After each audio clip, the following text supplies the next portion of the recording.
Next on C-SPAN, we take you to Capitol Hill for a hearing on investment in America's infrastructure. The House Subcommittee on Economic Development called this meeting as the first of a series of hearings on both short-term and long-term strategies for domestic spending. During the next several hours, you will see testimony from a range of witnesses, including a group of mayors and leaders from urban and rural communities. Among the witnesses, Boston Mayor Raymond Flynn and economist Jeff Foe of the Washington-based Economic Policy Institute.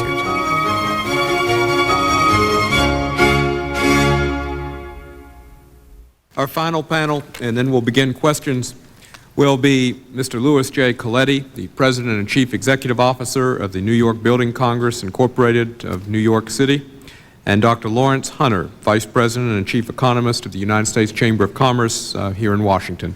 Mr. Coletti. Thank you, Mr. Chairman. Congressman Molinari, thank you very much for the opportunity to address this very critical issue before the committee this morning. Much of the discussion has been centering around whether or not we are recovering from a recession. I would like to say to you that New York never participated in a recession.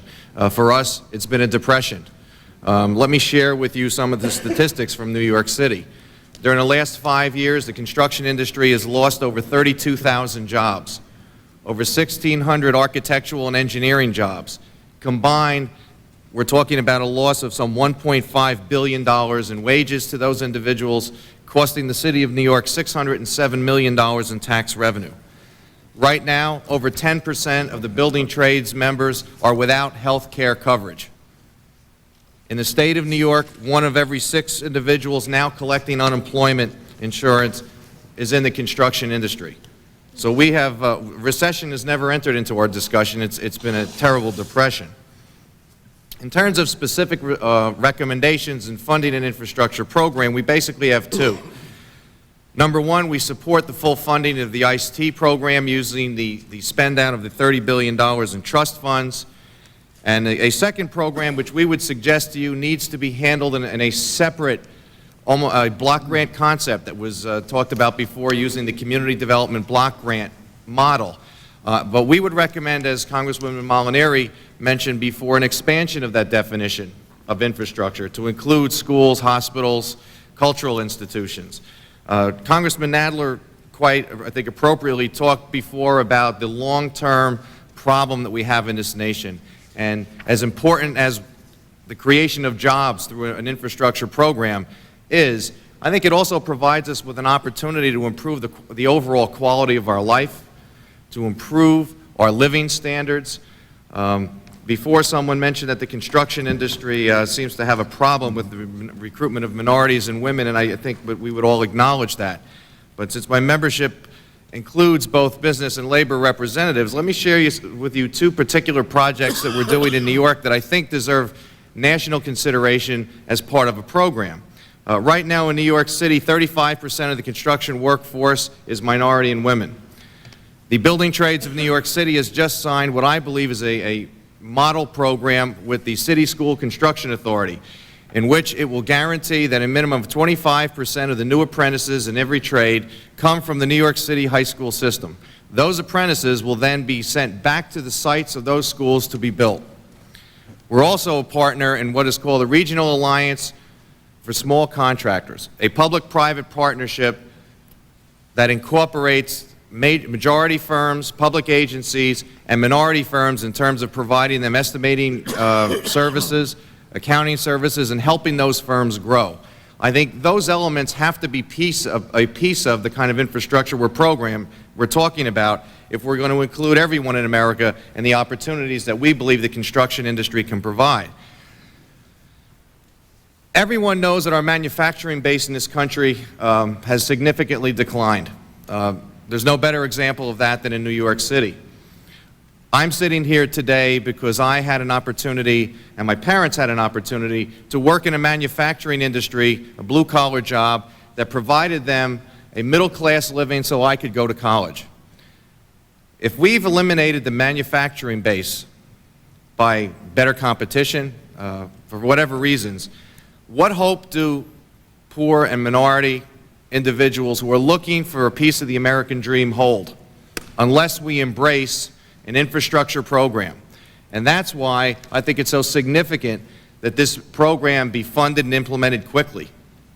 It provides an opportunity to improve productivity, to improve private investment and create the jobs we really need, to provide work opportunities so people can lead a decent living. It allows a number of different public policies to be accomplished all at the same time for what many of us consider to be a minimal investment. I think that you're hearing from local officials today when we talked about how do we pay for this program, and my colleague sitting next to me, I think, talked about the increase in capital spending in states and local governments throughout the nation, and he's entirely correct. I think one of the reasons that we're here today is because those local and state jurisdictions don't have the financial capability anymore to expand our programs anymore. In New York City, for the last 8 years, our debt service has equaled 20% of our general tax revenues. There isn't much more you can expect the City of New York to do and remain financially responsible. The governor has recently proposed a $25 billion capital improvement program at the same time that he's searching for $2 billion to fix an operational budget deficit. Compare that with what the federal infrastructure investment has been over the last decade. In the 1980s, the proportion of the federal budget spent on public investment fell to half of that in the 1970s, and 1/4 of that spent in the 1950s and 60s. Between 1980 and 1990, federal investments in infrastructure were cut in half, with spending falling from roughly 5% of all federal spending to 2.5%. As we become more and more a global economy, let's compare what the United States is doing with some of our international competitors. While we in the United States invest 0.3% of our gross domestic product annually in infrastructure, listen to some of the investments that our foreign competitors are making. Japan, 5.7%, Italy, 4.8%, Germany, 3.7%, France, 2.7%, Britain, 2%, and Canada, 1.8%. I would submit to you that unless we make the difficult decision to invest in infrastructure, we will never be able to compete in a global economy. We embrace the discussion and consideration of an expanded definition of infrastructure. We in New York City, when we take a look back in history, find some of the finest jewels in our city started with federal dollars during economic depressions. Central Park, the American Museum of Natural History, the Metropolitan Museum of Art, and Rockefeller Center. The types of facilities that can increase our living standard and improve our quality of life for everyone. I'd like to now talk a little bit about structuring the program after listening to some of the comments from the members of the committee. And I think that you're right on target and should be concerned about the local government and state government's ability to implement projects quickly. The procurement process in New York City is at best horrific. Without specific direction in any legislation that is drafted, the potential for those projects to remain languished on someone's desk remains great. I would suggest to the committee that in any language that is developed, that in order to obtain financing, that you would require contracts to be awarded within 120 days of the bill being signed. That you would require local jurisdictions to sustain their 1993 capital budget levels. So as you have made the difficult financial decisions to come forth with a capital program, local officials are not given the opportunity to cut back their own capital investment program. The concept of this is that it would be a short-term stimulus. In that expanded version of the definition of infrastructure, I am by no means suggesting that a long-term program be established which would provide federal funding year after year after year for those kinds of projects. I believe it should be short-term in nature, that local jurisdictions should not have to try to escape their responsibilities. But if we're trying to redirect our priorities, I think what we need in this nation is one quick shot, bringing people back to work so that we could feel good about ourselves. The members I represent just don't feel that there's any hope, that no one cares. The future of their children is completely up in the air. And I think when those kinds of feelings are exhibited by people, the entire urban America, the entire country suffers. We have a great opportunity here, and to move forward, and I'm struggling because it's a very emotional issue with me. I've got people in my office every day, from architects who have had their own firms, gone bankrupt, to construction workers. My office looks like some of your offices with resumes, with nowhere to go, with no training to move them into another industry. And that's why I feel that this program is so critical. Let me conclude my remarks by saying there was a question asked before, how do we finance this program? And I'd respectfully submit to you that the comment I'm about to make in concluding my remarks, please don't consider flippant or irreverent or uncaring about a deficit that I know is a major problem over the long term. But I suggest that we need to redefine our priorities in this country. And in finding the money to pay for these infrastructure projects, I suggest that we direct our efforts to those federal budget line items that paid for the savings and loans bailout and that pays for foreign aid to other nations. Mr. Chairman, it's time for us to concentrate on America, to move forward with an infrastructure program that will benefit Americans, improve our productivity, and make us the world-class economic power that we have been in the past. Thank you very much. Thank you, Mr. Coletti. The things that I think Mr. Coletti raised is a good issue, and I think we've got to maintain this, what I would call the maintenance of effort, so that we don't become a substitute for local dollars being diverted to other things. So I think there's got to be a maintenance of effort of some nature. But the other thing I'd like to mention, one of the things that I've done, and at least in my conversations with the President-elect, is to say that there are criteria. The project has to go to bid within 90 days, that the EIR, EIS has to have been completed. No property acquisition is going to be allowed under this, and no pending lawsuits, so that we can make sure that these contracts are let. Probably not the multi-million-dollar type projects, smaller jobs, resurfacing projects, short sewer, water pipe connection, repair, etc., rehabilitation. Again, whether it's in a rural area or in an urban setting. But things that will be short-term in nature, that will create jobs, and at the same time we will have some long-term benefits, because if you do the pothole job and you do it correctly, we still have long-term benefits in terms of productivity, yield from that investment. So it seems to me that we can do something, but I don't want to. I experienced, when I was mayor of San Jose, watching what New York went through in what I call the beam shuffle. I think it was referred to as the beam shuffle. And I don't think we want to go through that again. So I think there has to be some kind of maintenance of effort, but at the same time, block grant, make it easier for localities to say, yeah, I want the money out there for these kinds of projects, and also make sure that they aren't substituting their dollars. Mr. Chairman, if I could, I fully agree with what you said about targeting to small projects that would provide rehabilitation, because I think during the conversation and the testimony today, I heard some confusion over new infrastructure systems, and I don't think that anyone is looking to develop brand new systems. I think there should be a concentration on what we already have in order to build those support mechanisms. But I have to disagree with what my colleague just said about business relocations. On the front page of last week's Crane's New York Business was the largest publishing company in New York saying that it was moving to another state because of the crumbling infrastructure. Now, whether or not they stay, if we have the capability of fixing that infrastructure problem, and in an independent judgment that firm leaves, we now have a tool to recruit another firm. Without fixing that infrastructure, we are not going to have the ability to recruit anyone. And we've just got another desolate building. So I think, the argument that well, if it's going to go to projects that move from one state to another, that isn't necessarily the kind of investment we want to focus on. I'm not sure that I would agree with that.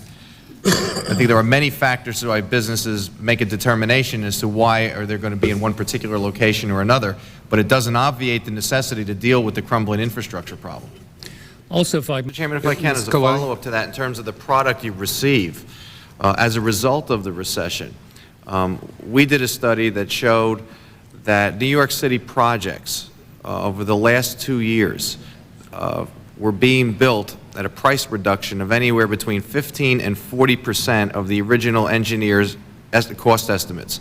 So in terms of before we were talking about bigger bang for the buck, now is the time to get the best product and the most number of projects out of a limited amount of dollars. Mr. Chairman, Dr. if I One comment in terms of a non-economist. I guess there's an old saying that says, when you're unemployed, it's a recession. When I'm unemployed, it's a depression. And this discussion about long and short term, I mean, it is obvious there is a need to do something short term. I don't think that mitigates the requirement to approach this on a long-term basis and take a look at how we're going to finance in the capital budget.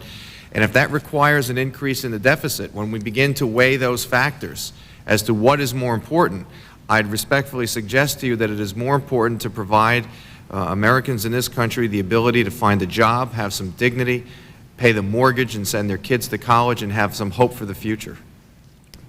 It's difficult for me not having the academic background and economics to sit between so many distinguished economists, but I hear let's study it more and let's try to figure out the long-term costs. And I've got to go back to a real-life scenario. There are thousands of unemployed people in this nation. In terms of long-term growth, I probably agree with 90% of what all the economists here have talked about. Do we need to reduce the capital gains tax? Probably. We've got to get the private sector back into the investment world. We've got to start moving that. But the reality is that isn't going to happen. As you said, Mr. Chairman, with the interest rates being so low, and a whole host of other factors, that hasn't happened. It isn't likely to happen in the next few years. One of the reasons prices are so down in the construction industry is because the members of my association aren't bidding projects and making any money off them. They're bidding them at cost to survive. So they can't make the calculation that the gentleman made from the Chamber of Commerce as to whether or not it's important to them or worth it to them to invest, because they don't have the ability to make that 1 or 2% calculation. They're worrying about keeping their doors open.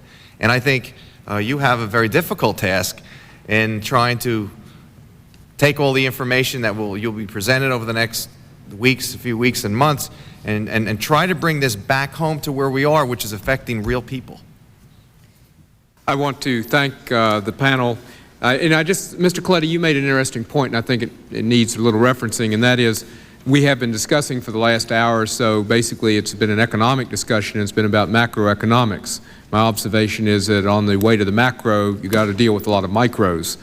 You've got to deal with the problems that Mayor Flynn and Mayor Waggy and Mr. Wilson and Judge Stoner and others have talked about. They're the ones who will have to implement whatever decisions ultimately come from this discussion. And as one debates national policy, we also have to remember the policy, how it relates to the policy on our street where we live, and I think that's crucial. Gentlemen, ladies and gentlemen, I want to thank you very much because you have opened up what I think is going to be a major topic, certainly for this Congress, this administration coming in over the next few years, but certainly for the next few months. The short term, while the purpose of this hearing is to discuss an economic growth stimulus that many would term short term in the sense of getting something in the dirt flying very quickly, in truth, the point's been made by many of you, and it's a good point, that it has to all be part of a long-term growth strategy, and that's what we're here about. The committee has received extensive testimony and statements today, and I want to let you know that I think that you've set a foundation for the discussion that's going to take place. We will continue this series of hearings. We will continue to have a variety of viewpoints represented, and I anticipate that we're all going to be talking again. I thank you very much. I return to the ranking member, Ms. Molinari, for any closing statements. I also would like to thank our witnesses here today. We kept you for many long hours, engaged you in debate and discussion that you probably did not need. But it has been very instructional and educational, I think, for everyone who has sat here or watched it on television. Mr. Chairman, I don't think you could have assembled a more terrific group of people to begin and develop a framework for this discussion and the impact from an economic standpoint, from a human growth standpoint, from a business standpoint, from the counties to the cities. These are all the perspectives that we need to keep in balance as we begin to formulate what will hopefully be some kind of economic recovery and moments of hope for Americans. And you've all been very instrumental in helping us frame out that discussion. I thank you very much for your patience and your information. Having said that, I declare this hearing adjourned.